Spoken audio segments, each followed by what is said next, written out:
Advocate Rajendran,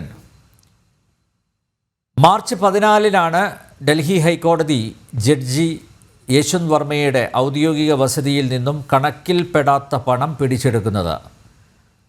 March 22-ന് 3-അംഗ ആഭ്യന്തര സമിതിക്ക് രൂപം കൊടുക്കുന്നു സുപ്രീം കോടതി.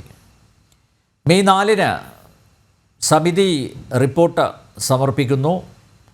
67 ദിവസങ്ങൾ പിന്നിട്ടിട്ടും ഈ ജഡ്ജിക്കെതിരെ, ആരോപണ വിധേയനായ ജഡ്ജിക്കെതിരെ FIR രജിസ്റ്റർ ചെയ്തിട്ടില്ല. ഉപരാഷ്ട്രപതി ജഗ്ദീപ് ധൻക അദ്ദേഹത്തിൻ്റെ വാക്കുകൾ ഞാൻ കടമെടുക്കുകയാണ്. We need to find out who are the biggest sharks എന്നാണ് അദ്ദേഹം ഇന്ന് ഡൽഹിയിൽ അദ്ദേഹം പങ്കെടുത്ത പരിപാടിയിൽ പറഞ്ഞത്. അതായത് ബിഗസ്റ്റ് ഷാർക്സിനെ, വൻ തിമിംഗലങ്ങളെ കണ്ടെത്തണമെന്ന് പറയുന്നത് ഭാരതത്തിൻ്റെ ഉപരാഷ്ട്രപതിയാണ്. എന്തുകൊണ്ടാവും FIR രജിസ്റ്റർ ചെയ്യാത്തത്?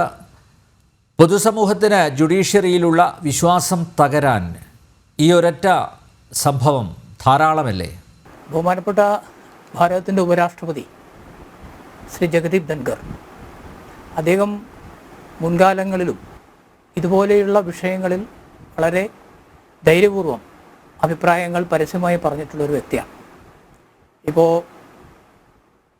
ബഹുമാനപ്പെട്ട അനിൽ നമ്പ്യാർ സൂചിപ്പിച്ചതുപോലെ ഒരു ജനാധിപത്യ രാജ്യമെന്ന നിലയിൽ ഭാരതത്തിൻ്റെ നിലനിൽപ്പ് നമ്മുടെ സുതാര്യമായ ജുഡീഷ്യറിയുടെ പ്രവർത്തനത്തിൽ കൂടിയാണ്.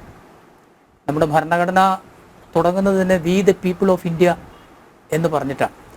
എന്ന് പറഞ്ഞാൽ ഭാരതത്തിലെ അടിസ്ഥാനം, അല്ലെങ്കിൽ ഭാരതത്തിൽ പരമപ്രധാനം, അല്ലെങ്കിൽ ഭാരതത്തിലെ പരമോന്നത അധികാരം കുടികൊള്ളുന്നത് ഭാരതത്തിലെ ജനങ്ങളിലാണ്. ലോകത്തൊരു പക്ഷേ ഇത്തരത്തിലൊരു ഭരണഘടന വേറെ എവിടെ ഉണ്ടാവില്ല. ഒരു രാജ്യത്തെ ജനങ്ങൾ അവർക്ക് വേണ്ടി ഒരു ഭരണഘടന ഉണ്ടാക്കി അവർക്ക് തന്നെ സമർപ്പിക്കുന്നു. നമ്മുടെ ഭരണഘടനയിൽ വളരെ വ്യക്തമായി ഭരണഘടനയുടെ സ്തംഭങ്ങൾ, അല്ലെങ്കിൽ ജനാധിപത്യത്തെ താങ്ങി നിർത്തുന്ന സ്തംഭങ്ങൾ എന്ന നിലയിൽ ഭരണഘടനയിൽ വളരെ വ്യക്തമായി പറയുന്നുണ്ട് ജുഡീഷ്യറിയുടെയും എക്സിക്യൂട്ടീവിൻ്റെയും ലെജിസ്ലേച്ചറിൻ്റെയും റോളുകൾ. നിർഭാഗ്യവശാൽ ഇന്നിപ്പോൾ കണ്ടുവരുന്നത് ഒന്ന് മറ്റൊന്നിൻ്റെ അധികാരത്തിലേക്ക് കടന്നു കയറുന്ന ഒരു സാഹചര്യം നിർഭാഗ്യവശാൽ കണ്ടുവരുന്നു. ഇപ്പോൾ അങ്ങ് സൂചിപ്പിച്ചതുപോലെ ഡൽഹിയിൽ യശ്വന്ത് വർമ്മയുടെ ഭവനത്തിൽ തീപിടുത്തമുണ്ടാകുന്നു. ഒരു ജഡ്ജിയുടെ വീട്ടിൽ തീപിടുത്തമുണ്ടാകുന്ന സമയത്ത് കത്തി നശിക്കുന്നതിൻ്റെ കൂട്ടത്തിൽ കെട്ടുകണക്കിന് നോട്ടുകൾ ഉണ്ടാവുകയാണ്. ഒരു ജഡ്ജി, ഒരു ഹൈക്കോടതി ജഡ്ജി, ഇന്നും ഭാരതത്തിൽ ജനങ്ങൾക്ക് വിശ്വാസം നഷ്ടപ്പെട്ടിട്ടില്ലാത്ത ഒരു സംവിധാനമാണ് നമ്മുടെ ജുഡീഷ്യറി. ജനങ്ങൾ ഇപ്പോഴും വിശ്വസിക്കുന്നു നമ്മുടെ ജുഡീഷ്യറി കളങ്കരഹിതമാണ്, നമ്മുടെ ന്യായാധിപന്മാർ കളങ്കരഹിതരാണ് എന്നിപ്പോഴും ജനങ്ങളിൽ നല്ലൊരു ശതമാനവും വിശ്വസിക്കുന്നു. ചുരുക്കം ചില ആൾക്കാരെക്കുറിച്ച് അഭിപ്രായ വ്യത്യാസമുണ്ടെങ്കിലും അങ്ങനെയുള്ള സാഹചര്യത്തിലാണ് ജസ്റ്റിസ് യശ്വന്ത് വർമ്മയുടെ ഭവനത്തിൽ തീപിടുത്തമുണ്ടാകുന്നു. ആദ്യം അവിടെ എത്തിയ ആൾക്കാർ കണ്ട വാർത്തകൾ പുറത്തേക്ക് വരുന്നു. ഭാഗ്യവശാൽ അന്നത്തെ ചീഫ് ജസ്റ്റിസ് അതിനെ സംബന്ധിക്കുന്ന കാര്യങ്ങൾ പുറത്തുവിടാനുള്ള ധൈര്യവും തൻ്റെ ഇടവും കാണിച്ചു എന്നുള്ളത് സത്യത്തിൽ അഭിനന്ദനാർഹമാണ്. അതുകൊണ്ടാണ് ഒരു പക്ഷേ ഭാരതം ഇത് അറിഞ്ഞിട്ടുണ്ടാവുക. നമ്മുടെ നിയമ നീതിന്യായ സംവിധാനത്തിൽ ധാരാളം ഒഴുക്കുത്തുകൾ ഉണ്ടായിരിക്കുന്നു എന്നുള്ളൊരു വസ്തുത നമുക്ക് നിഷേധിക്കാൻ കഴിയുന്നതല്ല. അതിന് മാറ്റമുണ്ടാകണം. ജനങ്ങൾക്ക് ജുഡീഷ്യറിയിലുള്ള വിശ്വാസം നഷ്ടപ്പെടാൻ പാടില്ല. അപ്പോൾ യശ്വന്ത് വർമ്മയെ സംബന്ധിച്ചിടത്തോളം അദ്ദേഹത്തെ ഭവനത്തിൽ തീപിടുത്തമുണ്ടായപ്പോൾ അനധികൃതമായി കണ്ട നോട്ടുകെട്ടുകളെക്കുറിച്ച് അന്വേഷിക്കുവാൻ വേണ്ടി ഏർപ്പെടുത്തിയ അന്വേഷണ സമിതി അങ്ങ് സൂചിപ്പിച്ചതുപോലെ റിപ്പോർട്ട് സമർപ്പിച്ചിട്ട് 4 ദിവസം, മെയ് 4-ന് റിപ്പോർട്ട് സമർപ്പിച്ചു. ഇന്നിപ്പോൾ മെയ് 20 ആയിരിക്കുന്നു. നാളിതുവരെ ഒരു നടപടിയും ഉണ്ടായിട്ടില്ല. അദ്ദേഹം കുറ്റക്കാരനാണ് എന്ന നിലയിലാണ് റിപ്പോർട്ട് സമർപ്പിച്ചിട്ടുള്ളത് എന്നാണ് വാർത്തകൾ പുറത്തു വന്നിട്ടുള്ളത്. നമ്മുടെ നിയമത്തിൽ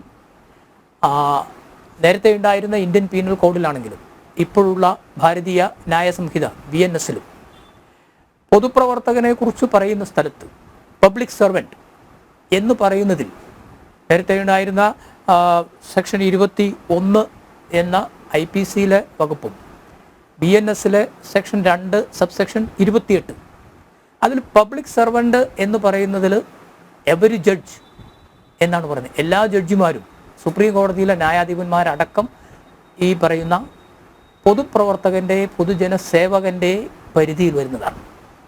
അപ്പം അങ്ങനെ വരുന്ന സമയത്ത് സ്വാഭാവികമായും ഇത്തരത്തിൽ വരവിൽ കവിഞ്ഞ സ്വത്തുണ്ടെങ്കിൽ, അല്ലെങ്കിൽ എക്സ്പ്ലനേഷൻ നൽകാൻ കഴിയാത്ത, വിശദീകരണം നൽകാൻ കഴിയാത്ത തരത്തിൽ സ്വത്തുക്കൾ കണ്ടെത്തിയിട്ടുണ്ടെങ്കിൽ അത് അന്വേഷിക്കേണ്ടതാണ്.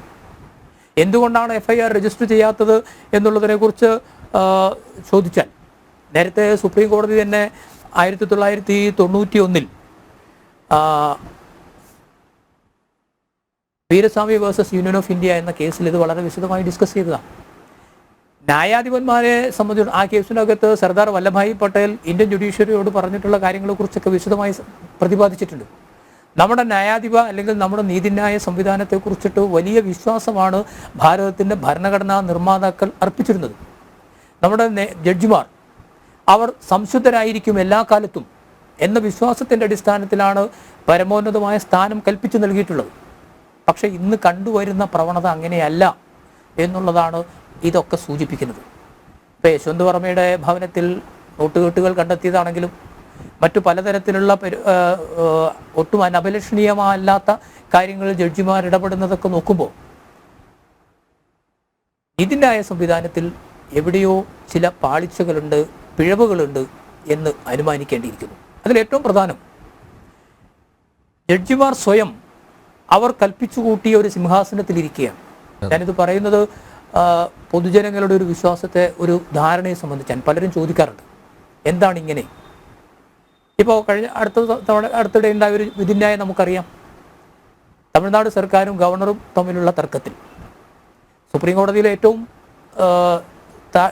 ചെറിയ ബെഞ്ചാണ് 2-അംഗ ബെഞ്ച്. സുപ്രീം കോടതിയിൽ ജഡ്ജിമാർ 2-അംഗ ബെഞ്ചിലാണ് തുടങ്ങുന്നത്. ഏറ്റവും വിവാദമായ ഒരു വിഷയം, ഭരണഘടനയെ വിവക്ഷിക്കേണ്ടുന്ന ഒരു വിഷയം വന്ന സമയത്ത് അതൊരു ലാർജർ ബെഞ്ചിനോ ഭരണഘടനാ ബെഞ്ചിനോ വിടുന്നതിന് പകരം ഭരണഘടനയിൽ സുപ്രീം കോടതിക്കോ അല്ലെങ്കിൽ ജുഡീഷ്യറിക്ക് കൽപ്പിച്ചു നൽകിയിട്ട് അല്ലാത്തൊരു അധികാരം ഉപയോഗിച്ചുകൊണ്ട് പുറപ്പെടുവിച്ച വിധിന്യായം എന്ന് പറയുമ്പോൾ അതിൻ്റെ ദൂരവ്യാപകമായ ഫലങ്ങൾ എത്ര വലുതാണ് എന്ന് ഓർക്കേണ്ടതാണ് ആരാണെങ്കിലും. നമ്മുടെ ഭരണഘടന അനുസരിച്ച് പാർലമെൻറ്റോ നിയമസഭയോ പാസ്സാക്കുന്ന ബില്ലുകൾ നിയമമാകുന്നത് ഗവർണറുടെയോ രാഷ്ട്രപതിയുടെയോ ഒപ്പോടുകൂടിയാണ്. അപ്പോൾ തമിഴ്നാട് നിയമസഭ പാസ്സാക്കിയ ബില്ലുകൾ ഗവർണറുടെ ഒപ്പില്ലാതെ തന്നെ നിയമമാകുമെന്ന് പറയുമ്പോൾ ഭാവിയിൽ ആ ബില്ലുകളുടെ ഗതി എന്താകും എന്നുള്ളത് പരിശോധിക്കേണ്ടതാണ്. ആ ബില്ലുകളുടെ തലവിധി എന്തായി മാറും, അത് ചലഞ്ച് ചെയ്യപ്പെടുന്ന സമയത്ത് ആ നിയമങ്ങളുടെ സാങ്ക്ടിറ്റി എന്താണ്. അപ്പോൾ ഇത്തരത്തിൽ അതിർവരമ്പുകൾ ലംഘിക്കുന്ന തരത്തിലേക്ക് പോകുന്നു. അതേസമയം സ്വയം നിയന്ത്രണങ്ങൾക്ക് വിധേയമാകാൻ കോടതികൾ അല്ലെങ്കിൽ ന്യായാധിപന്മാർ മടിക്കുന്നു എന്ന് നാം സംശയിക്കേണ്ടിയിരിക്കുന്നു. കഴിഞ്ഞ സർക്കാർ, നരേന്ദ്രമോദി സർക്കാരിൻ്റെ തുടക്കത്തിൽ പാർലമെൻറ്റ് പാസ്സാക്കിയ നാഷണൽ ജുഡീഷ്യൽ അപ്പോയിൻമെൻറ്റ് ബിൽ നിയമം ഭരണഘടനാ ഭേദഗതിയോടുകൂടി പാസ്സാക്കിയതാണ്. പാർലമെൻറ്റിൽ എതിർപ്പില്ലാതെ ഐക്യകണ്ഠേന ആ നിയമം പാസ്സായി. ഇന്ത്യയിലെ ഏതാണ്ട് 20-21 നിയമസഭകളാൽ ബില്ല് പാസ്സാക്കി. അതിനുശേഷമാണെന്ന് ഭരണഘടനാ ഭേദഗതിയായി എഴുതി ചേർത്തത്.